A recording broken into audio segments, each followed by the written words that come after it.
Hello friends, welcome and welcome back to my YouTube channel. तो आज के इस वीडियो में हम देखने वाले हैं फिजिक्स के बहुत ही ज़्यादा इंपॉर्टेंट डेरिवेशन के बारे में। तो आप देख सकते हैं प्रत्यावर्ती धारा का डेरिवेशन है। एक समान चुंबकीय क्षेत्र में हम अक्ष के परितः अगर घूमती हुई कुंडली रख दें तो उसमें प्रेरित विद्युत वाहक बल या प्रेरित वोल्टेज जो होता है, वोल्टेज का मान क्या हो जाएगा। ठीक है, तो हमने क्या किया है, फिगर आप देख सकते हैं, एक समान चुंबकीय क्षेत्र लिया है जिसमें एक कुंडली क्या रखी है, ABCD, जिसको हमने क्या किया, तांबे के तार से लपेट कर रखा है। ठीक है, तो एक समान चुंबकीय क्षेत्र है, इसमें कुछ ना कुछ जब हम आवेश देंगे तो एक समान चुंबकीय क्षेत्र के कारण ये क्या होगी, कुंडली क्या होगी, घूमने लगेगी। ठीक, जब इसमें कुछ ना कुछ आवेश है यानी कि कुछ ना कुछ धारा है, जब अब धारा दी जाती है इस कुंडली को, क्योंकि तांबे के तार से लपेटा गया तो कुछ ना कुछ धारा दी जाती है, तो धारा के कारण क्या होगा, फ्लक्स उत्पन्न होगा। ठीक है, और जब कुंडली क्या होगी, जब चुंबकीय क्षेत्र आरोपित हो जाएगी तो ये कुंडली घूमेगी, जब घूमेगी तो धारा के मान में परिवर्तन होगा, धारा के मान में परिवर्तन होगा तो फ्लक्स के मान में परिवर्तन होगा, फ्लक्स के मान में परिवर्तन होगा तो प्रेरित विद्युत वाहक बल और प्रेरित धारा उत्पन्न हो जाएगी। ठीक है, तो अब हम क्या करेंगे, चलिए स्टार्ट करते हैं डेरिवेशन। माना टी समय में थीटा कोण कुंडली घुमाई जाए तब चुंबकीय फ्लक्स क्या हो जाएगा। तो आपने विद्युत चुंबकीय प्रेरण में देखा था, फ्लक्स के लिए formula phi b is equal to BA cos theta, ये फॉर्मूला होता है, तो इसको समीकरण 1 नाम दे देंगे। और हम क्या देखेंगे, यदि कोणीय विस्थापन, यदि इसका कोणीय वेग ओमेगा हो तब, यदि इसका कोणीय वेग ओमेगा हो तब क्या हो जाएगा।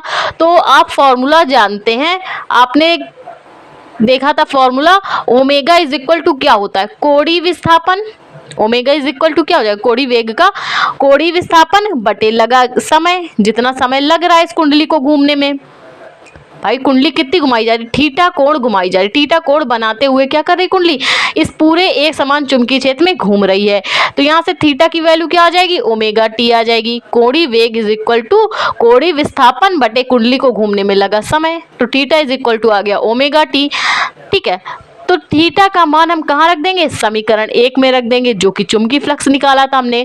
तो यहाँ से चुंबकीय फ्लक्स क्या हो जाएगा, phi b is equal to BA cos omega t, क्योंकि थीटा की जगह वैल्यू क्या रखते हैं हम, ओमेगा टी।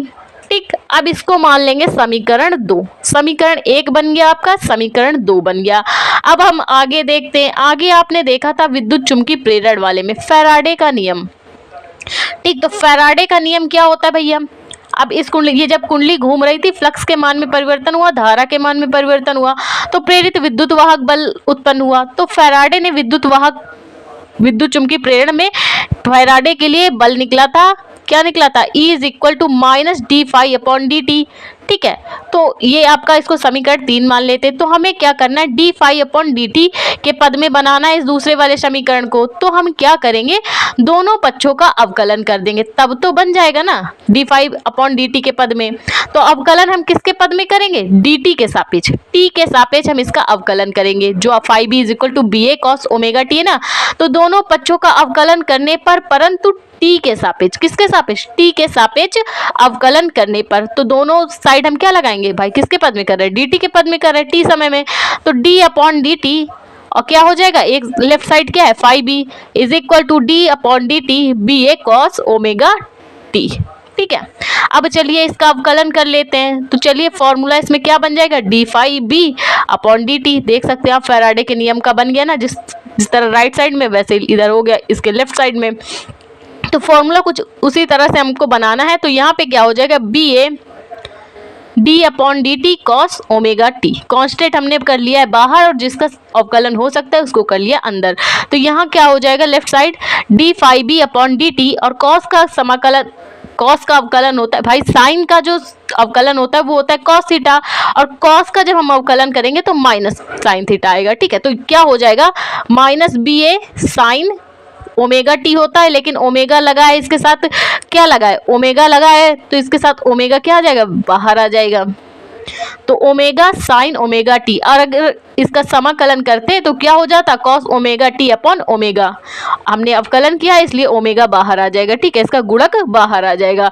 तो देख सकते हैं आप यहाँ पे है d phi upon d t, ये फैराडे के नियम के पद में बन चुका है, ठीक है। तो हम d phi upon d t की जगह क्या रख सकते हैं, विद्युत वाहक बल भी रख सकते हैं, ठीक है। तो पहले हम क्या कर लेते हैं, यहाँ पे हो क्या जाएगा भाई, d phi b upon d t की जगह पे क्या रख देंगे, यहाँ पे minus d phi upon d t है विद्युत वाहक बल का मान, तो यहाँ पे क्या रख सकते हैं माइनस ई, तो इधर है B A omega sine omega t, तो माइनस से माइनस क्या हो जाएगा, कट जाएगा, ठीक। तो मान लेते हैं ये जो कुंडली है तांबे के तार के, इसमें कई सारे फेरे लपेटे गए, मान लेते हैं एन फेरे लपेटे गए हैं, कितने फेरे, एन फेरे लपेटे गए, तब विद्युत वाहक बल क्या हो जाएगा, E is equal to N B A omega sine omega t, ठीक। तो ये विद्युत वाहक बल का मान आ चुका है, ठीक है। तो अब हम क्या मान लेते हैं, आप जानते हैं कि जो प्रत्यावर्ती धारा होती है वो क्या करती है, समय के साथ उसकी दिशा व परिमाण दोनों ही बदलते रहते हैं। प्रत्यावर्ती धारा का जो समय के साथ है दिशा व परिमाण बदलते रहते हैं, आधा समय में आधा जो चक्कर है वो ऊपर साइड दिशा में, ऊपर वाली दिशा में पूर्ण कर रहा है, और आधा चक्कर नीचे वाली दिशा में पूर्ण कर रहा है, ठीक है। तो मान लेते हैं कि जो साइन का मान है, मान लेते हैं कि जो अधिकतम मान के लिए अगर हम निकालें कि प्रत्यावर्ती धारा का जो अधिकतम मान है वो क्या हो जाएगा भाई, अधिकतम मान हम जानते हैं शिखर मान, ठीक है। तो अधिकतम प्रेरित विद्युत वाहक बल के लिए इसका मान क्या हो जाएगा, अधिकतम प्रेरित विद्युत वाहक बल जो उत्पन्न हो रहा था अगर उसका मान हम अधिकतम कर दें तो क्या हो जाएगा, अधिकतम यानी शिखर मान, ठीक है। तो आपने देखा था, तो यहाँ पे क्या हो जाएगा भाई, जब कुंडली घूम रही है तो ना तो उसमें फेरों की संख्या बदलेगी, ना ही एक समान चुंबकीय क्षेत्र है तो चुंबकीय क्षेत्र भी नहीं बदलेगा, कुंडली का जो क्षेत्रफल है ए वो भी नहीं बदलेगा, और ओमेगा ओमेगा है कोणीय वेग वो भी नहीं बदलेगा, ठीक। लेकिन क्या बदल जाएगा, कभी कुंडली होगी 90 डिग्री पे सबसे अधिकतम मान होगा, कभी कुंडली जो घूम रही वो 45 डिग्री का कोण बना रही होगी, कभी वो 30 डिग्री का, कभी 60 डिग्री का, ठीक है। तो सबसे ज़्यादा अधिकतम मान कहाँ होगा, 90 डिग्री पर।